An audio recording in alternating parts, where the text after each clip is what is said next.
Yo, what's good YouTube? I am back with another reaction video. And well, look what we got here, huh? Another one of these jjredick. I know I did maybe about like 2 or maybe 3 videos. I think I might have did 2 or 3. I think it was 2. I'm not sure. Maybe 2 or 3 videos. But I just found this other one right here where it says jjredick is blasted for insulting Larry Bird. I'm pretty sure there's probably some clips in here that we've seen before, but I just definitely had to do this video again because I'm just like, oh man, I stumbled up across this one. But yeah, enough talking. Let's get straight to it, y'all. Let's get straight into it. Appreciate all love and support, like always. But let's get straight into this video. Let's see what he got. Let's see. Man, y'all was blowing up these comments like crazy, man, when these certain videos like this came out. But let's get it. Has jjredick officially succumbed to the temptation of hot take sports media? Well, perhaps. Not too long ago, Redick caused a stir by saying Larry Bird shouldn't be considered one of the greatest three-point shooters of all time. He then foolishly said there's no difference in physicality between Bird's era and today's game. He doubled down on that statement a couple of days after. There's plenty of people that have shot more, made more, and guess what? Made more at a higher percentage than Larry Bird from 3. I'm not saying Larry Bird is not one of the greatest shooters ever. He's not one of the greatest three-point shooters ever. Bird doesn't have the three-point numbers because that wasn't part of his game. It wasn't part of the NBA game back then. During the 1985-86 season, Bird led the league with 82 made three-pointers.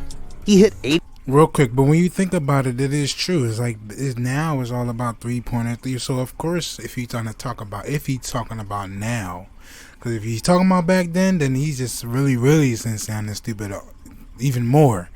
But it's like, come on, like come on, y'all know.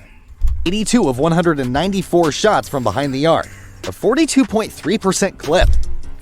During the 2015-16 season, Curry took 886 three-pointers, making 402.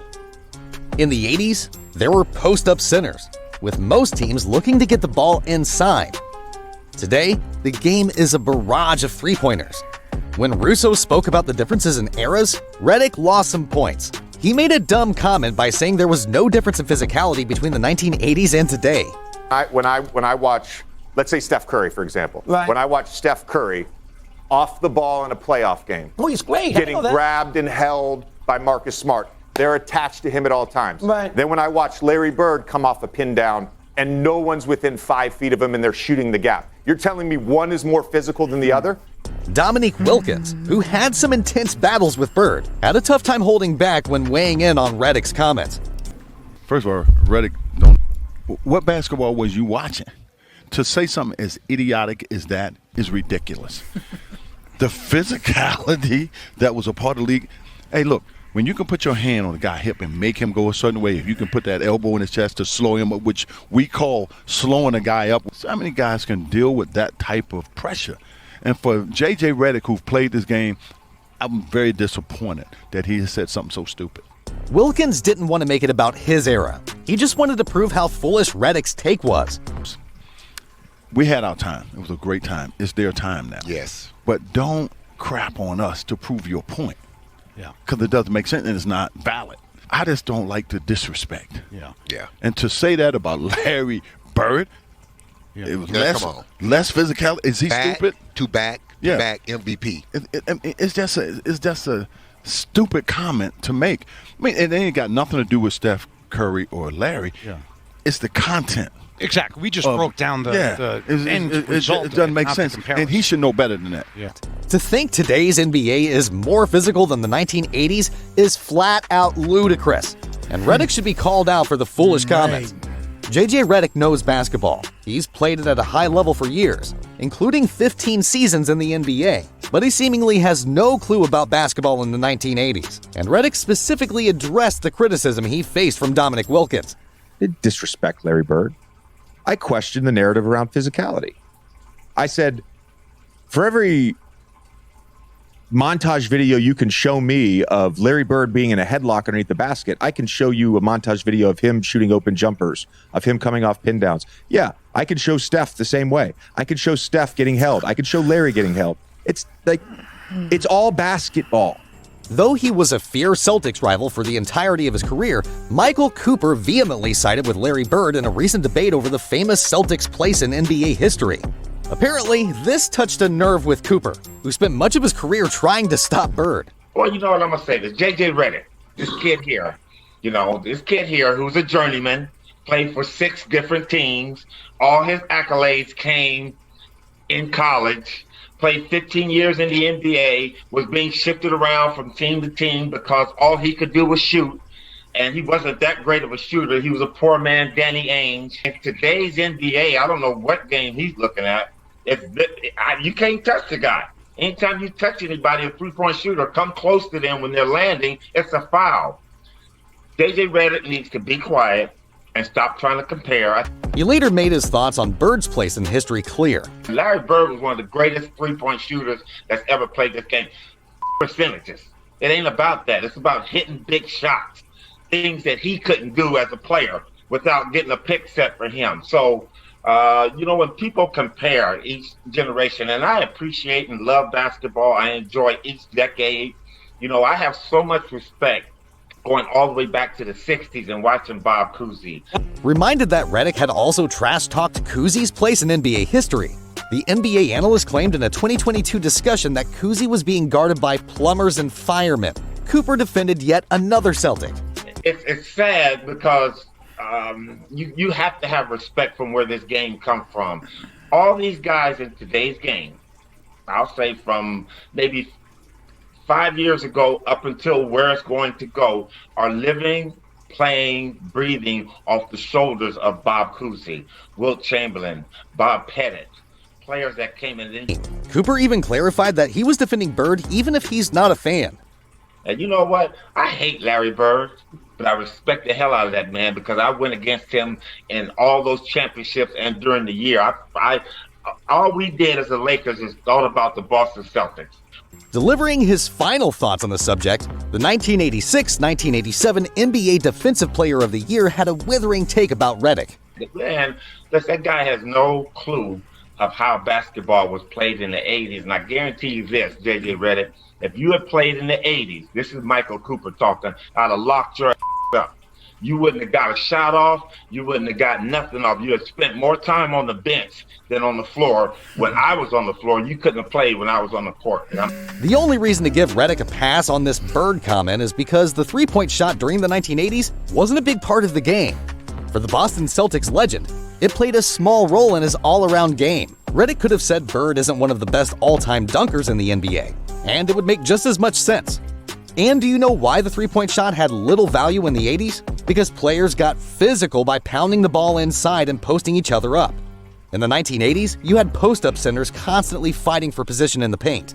Today's centers, whatever is left of them, jack up three-point shots. There are no more Patrick Ewing / Hakeem Olajuwon post-up battles in the paint. Nobody plays with their back to the basket.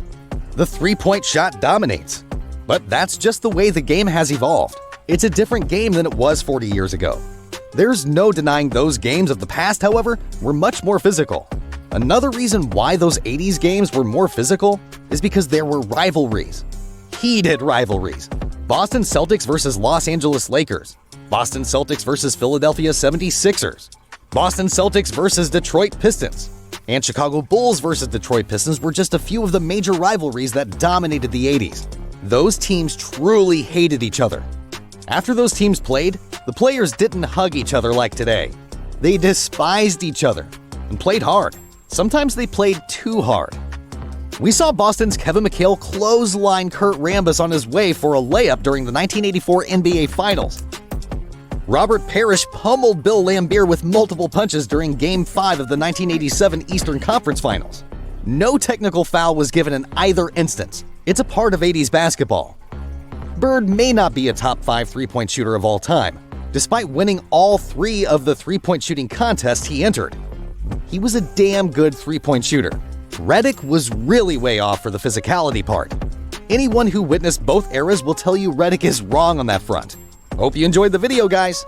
Drop a like and subscribe to our channel for more amazing NBA content. Killer. Killing on sport.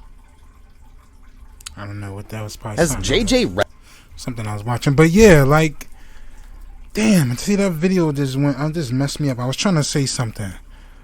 Wait. Hold on. Give me 1 second. I'm trying to think. It was something I just had on my head I wanted to say. What was I going to say? Oh, there we go. I know what I was about to say. So, I know some people say that, okay, he's not, they want to say he's not top 5, I'm guessing. I just want to know their list. Like, who is their top 5 players? Like, I just be wondering people's top 5 lists. Not y'all, but I'm saying, like, as far as in, like, how jjredick and other people think that, oh, maybe he's Jay, but I want to know what their top 5 is and who players they would have. Because I definitely have Larry top 5, top 10. Definitely, for sure. He's definitely on my list, for sure, man. But, yeah, you know, some stuff in here was new. Like, I didn't see from some of the other videos. But yeah, it's just crazy. Like, I don't know, man. It's just like, what do you see? Like, that the 80s, from watching these videos and not even just watching Larry Bird, just seeing Larry Bird play against other people and other people play against him. It's just like, man, today's NBA is not comparing with back then, man. And just like he said, they was over there fighting and they didn't even call no foul or nothing because that was part of the 80s back then. Like, they ain't doing that in today's NBA, man. That's another reason why I've actually liked, you know, 80s basketball a little bit more, because it was more exciting, you know. It was more fun to watch, you know. And you had stuff like we wondering like, oh, is somebody gonna fight or something, like, you know, like, it's so much to look to back then to it is now. Like, I mean, it's still stuff you look now. Like, I still watch the Sixers, you know. Of course I'm always gonna watch, that's my team, I'm always gonna root for them. But I don't find myself really watching like every single game. Plus, it's a lot of games in the season anyway.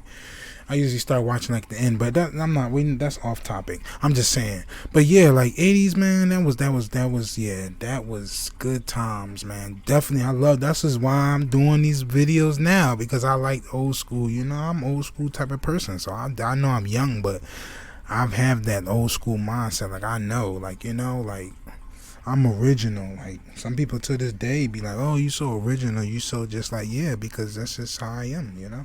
So that's why I like doing these videos. But anyway, I'm out of here. Love y'all so much. Got some more videos coming. Subscribe if you're new. Hit that like button. Turn on that bell. And yeah, Happy New Year. And I'm not gonna keep saying it, but just wish blessings and peace and love for everybody this year, man. If you got anything you want to do or anything you want to do, man, do it. Don't hesitate. Don't second guess. Just do it, man. You know, sometimes I'm like that. Sometimes I hesitate and second, but this year I'm just going to just go at it. I'm just not going to think about it. I'm just going to go at it, you know, and I'll just find the results at the end. But one thing you got to do is just keep pushing, man. If you want to be YouTube or whatever it is in life you want to do, it's possible. Don't ever think it's not possible, man. Don't ever think like that. But yeah, I just wanted to share that with y'all. But yeah, on to the next video. Appreciate all love and support. On to the next. Love y'all so much. Peace.